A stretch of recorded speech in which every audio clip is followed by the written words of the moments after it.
Comentario de Primera de Reyes capítulo 21. ¿Todo está saliendo mal? Tranquilo, Dios hará justicia. Versículo 1. Una viña. La ciudad de Jezreel estaba en la planicie de Esdraelón, al norte del monte Gilboa. Estaba en una cumbre rocosa que desciende rápidamente hacia el norte y el este. Puesto que las antiguas viñas parecen haber estado al este de la ciudad, probablemente el palacio de Acab estaba al mismo lado, ver capítulo 18, 45, y dominaba un espléndido panorama hasta el mismo Jordán. Versículo 2. Acab habló a Nabot. Este relato revela el temperamento ambicioso, irritable y egoísta del rey y la fría y calculadora crueldad de la reina. Versículo 3. Guárdeme Jehová. Para Nabot hubiera sido una falta desprenderse de su viña. El código levítico disponía que la heredad de los hijos de Israel no fuera traspasada de tribu en tribu, sino que cada uno poseyera la heredad de sus padres. Números 36, 7 al 9. Si por alguna razón la propiedad era vendida, se promulgaron leyes específicas para su retorno a la familia que la poseyó originalmente. Levítico 25, 13 al 28. Nabot creía que iba contra el propósito espiritual de la ley levítica si él transfería su heredad al rey. Versículo 4. Triste y enojado. Ya antes Acab había vuelto a casa, triste y enojado, al saber que su proceder con Ben-Hadad no estaba de acuerdo con el propósito del Señor. Capítulo 20, 43. No pudiendo conseguir la viña que le agradaba, otra vez regresó a casa, triste y enojado. Su proceder era como el de un niño mimado y egoísta que solo se interesa en sí mismo. Cuando no pudo hacer lo que quería, quedó hosco y enojado, rehusó comer y se acostó en su cama. Parecía que todo su reino no significaba nada para él si no poseía la viña de Nabot. Versículo 7. ¿Eres tú ahora rey? Las palabras de Jezabel estaban llenas de amargura y sarcasmo. ¿Un hombre que es el señor de un reino, debe admitir que no puede lograr una parcelita de terreno? ¿Permite el rey Acab que su voluntad sea frustrada por uno de sus súbditos insignificantes? El asunto tenía una fácil solución. Ella misma se encargaría de eso y le mostraría cómo se hacían las cosas. Versículo 8. Cartas. Es evidente que no le importaba a Acab la forma en que Jezabel obtuviera la viña. No le impidió que escribiera cartas en su nombre y que les pusiera su sello. Así se convirtió en coautor del cobarde hecho. Versículo 9. Ayuno. Esto debe haber sido para encubrir el odioso crimen con un manto de santidad religiosa, y para dar la impresión de que se había cometido algún pecado secreto que atraería la ira divina sobre toda la ciudad si no se lo espiaba. Así se prepararía el camino para la falsa acusación y la muerte de la víctima. Poned a Nabot. No para que recibiera honores sino para que fuera juzgado. Versículo 10. Dos hombres, de acuerdo con los requisitos judiciales. Números 35, 30, Deuteronomio 17. 6. Perversos.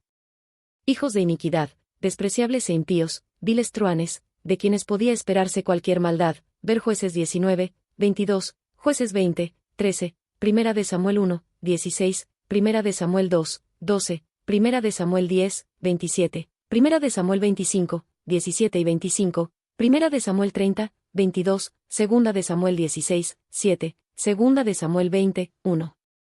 Es muy triste que en Israel, el profeso pueblo de Dios, hubiera hombres de tal calaña. Versículo 11. Conforme a lo escrito. El presto consentimiento de los gobernantes de la ciudad para llevar a cabo este sucio complot es característico de lo peor que podía encontrarse en el despotismo oriental. La palabra del rey era ley.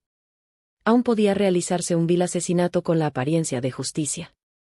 Esta pronta sumisión de los ancianos y de los nobles implicaba una profunda degradación moral entre el pueblo. Versículo 13. Lo apedrearon. Parece por Segunda de Reyes 9, 26 que no solo Nabot fue apedreado, sino también sus hijos. Cuando fue muerto Acán, se apedreó a sus hijos e hijas junto con él. Josué 7, 24 y 25.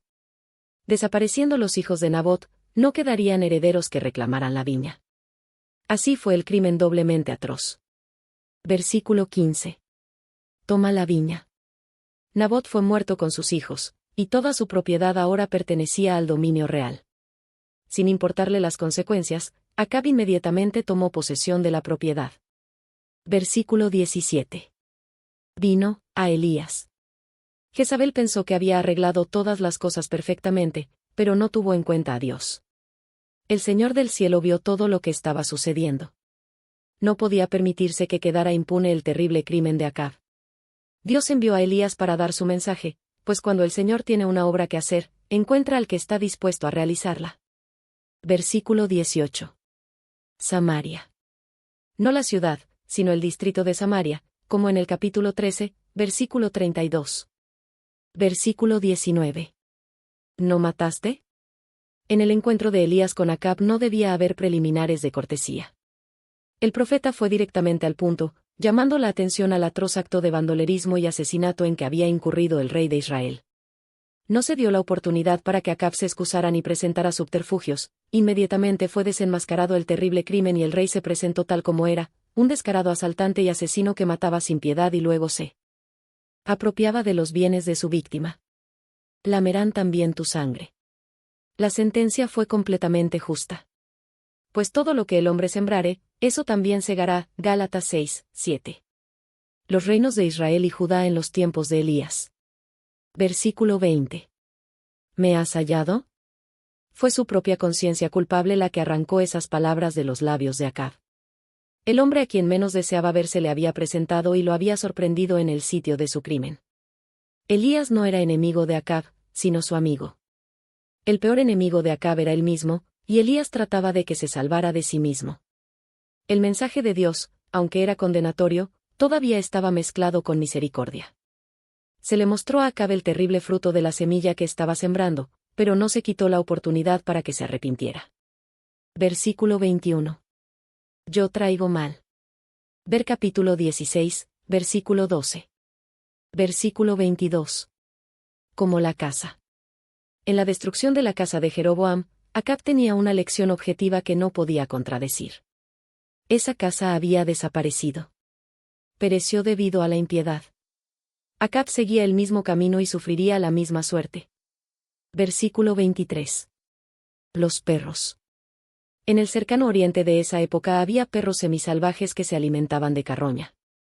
Si se tiraba el cuerpo de Jezabel a la intemperie, pronto sería devorado por esos animales. Versículo 24. El que fuere muerto. La suerte predicha para Jezabel también fue predicha para sus hijos. Versículo 25. Ninguno fue como Acab. Los versículos 25 y 26 forman un paréntesis que presenta la razón de la terrible suerte que sobrevino a la casa de Acab. Lo incitaba.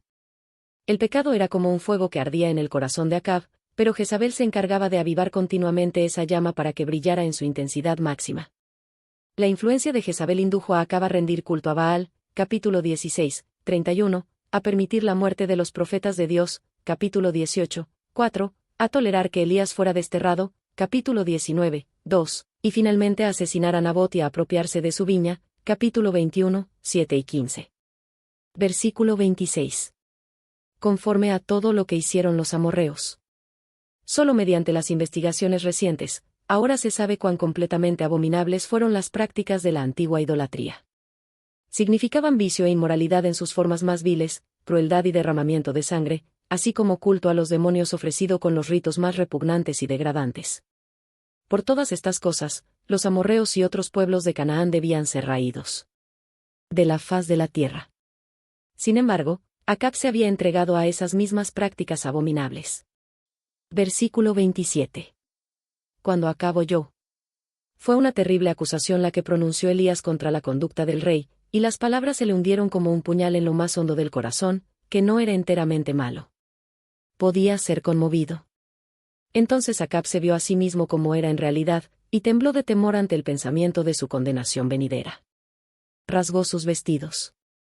Ante la severa censura de Elías, Acab se humilló hasta el polvo y se vistió de cilicio. Era extraño que el orgulloso y tiránico rey se pusiera la vestimenta de un enlutado y se portara como un suplicante. Versículo 29. Acab se ha humillado. Acab se vistió de cilicio no solo para que lo vieran los hombres, pero ellos lo vieron y también lo vio Dios. Ese proceder habría tenido una gran influencia en el pueblo si tan solo el rey se hubiera vuelto al Señor en años anteriores de su reinado. Eso podría haber provocado un gran reavivamiento que se habría difundido por todo el país. Tal como se efectuó, es probable que el arrepentimiento hubiera sido demasiado tardío o que mayormente se hubiera debido al temor. Sin embargo, no importa cuál hubiera sido su naturaleza, Dios vio la aflicción de la conciencia, por débil que hubiera sido, y no desdeñó el remordimiento y el dolor del rey. Dios tuvo en cuenta el cilicio y el ayuno de Acab, como más tarde también tuvo en cuenta el cilicio y el ayuno del rey de Nínive y de su pueblo. Jonás 3, 5-10. En sus días. Cuando el cielo pronuncia un juicio, con frecuencia este es condicional. Si el hombre se arrepiente con sinceridad, Dios perdona y se puede evitar el castigo. Jeremías 18, 7-8, Jonás 3, 4, 5-10. Acab tuvo la satisfacción de saber que la condenación predicha por lo menos sería pospuesta por un tiempo. Comentario bíblico adventista del libro Primera de Reyes capítulo 21.